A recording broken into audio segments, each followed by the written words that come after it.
Good morning. સવારના વાગ્યા છે 9:10 અને આજે છે રાંધણ છઠ.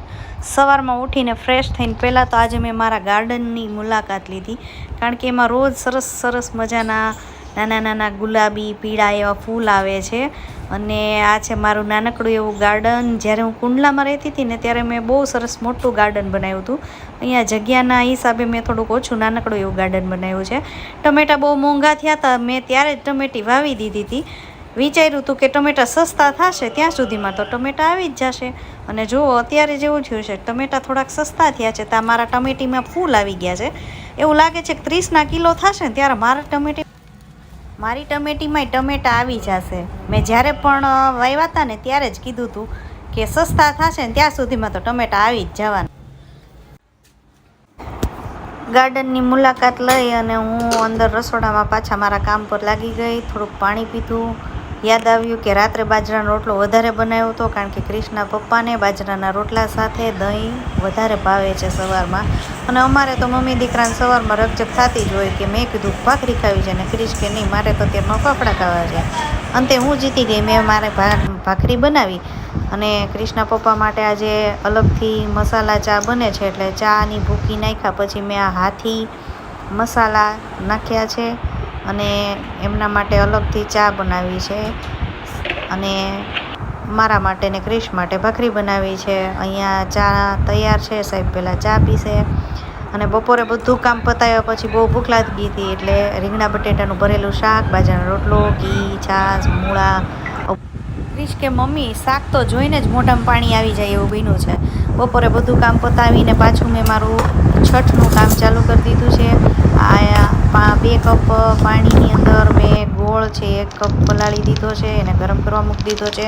મેંદાના લોટમાં 4 કપ મેંદાનો લોટ હતો, એમાં મેં 2 કપ રવો નાખી અને આ લોટ છે એને મિક્સ કરી દીધો છે. એમાં થોડુંક મોણ નાખવાનું છે, એટલે સરસ મજાનો આપણે રવા મેંદાની પૂરીનો લોટ બંધાઈ જશે. એમાં મેં થોડાક મરીના ભૂક્કા નાખ્યા છે. તીખી પૂરી થોડીક ચા સાથે મજા આવે છે, એટલે હવે આ મુઠ્ઠી વળે એવો મોણ નાખવાનો છે અને લોટ છે એને થોડું થોડું પાણી અંદર ઉમેરી અને લોટ બાંધવાનો છે. રવા મેંદાની પૂરીનો લોટ હોય થોડો કઠણ લોટ હોય, એટલે એની ઉપર થોડોક વધારે ભાર દેવો પડે છે. અને શક્તિ તો સ્ત્રીઓમાં રહેલી જ છે, એટલે લોટ બાંધવા માટે જેટલી શક્તિ હતી એટલી બધી વાપરી નાખી અને ધીરે ધીરે ધીરે લોટને મસળીને આ સરસ મજાનો રવા મેંદાની પૂરીનો મેં લોટ તૈયાર કરી રાખ્યો છે. હવે વારી આવી છે ગળ્યા થેપલાના લોટની.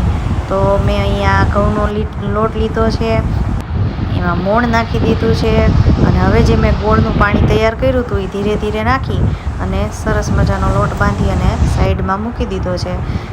પૂરી વણી તો સાહેબ આવ્યા, એણે કીધું કે લાવ હું તને કંઈ કરવા લાગુ, એટલે એને તો મેં તરત તક ઝપી લીધી કે કોક દી તો કામમાં લાગે, એટલે એને મેં ટોચા પાડવા માટે બેસાડી દીધા. અને આ બધી પૂરી હું વણતી ગઈ અને પૂરી વીણ્યા પછી હવે વારો આવ્યો થેપલા, એટલે કે ઢેબરા બનાવવાનો, ગળ્યા ઢેબરા. તો આ ગળ્યા ઢેબરા હું બનાવતી જાઉં છું, સાહેબ મને વાતું કરાવતા જાય છે. અને પૂરીને થેપલા વણી રહી ત્યાં સુધીમાં તો મારા ફેસ ઉપર મલક એકનું તેલ આવી ગયું હતું.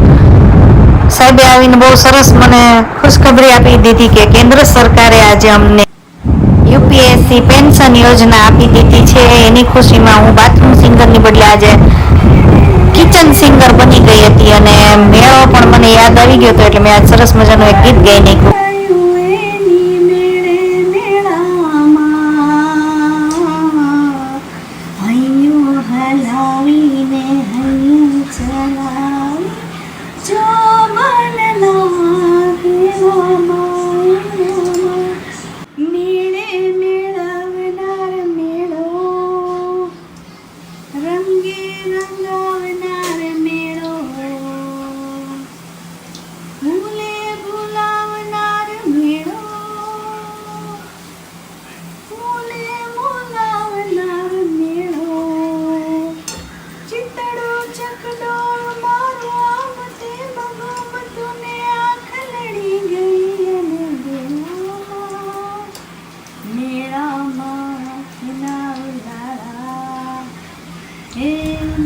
ગીત ગાતા ગાતા મેં ચોળાફળી, પછી ગળ્યા ઢેબરા અને રવા મીંદાની પૂરી છે બનાવી નાખી છે, ફાફડા બનાવી નાખ્યા છે.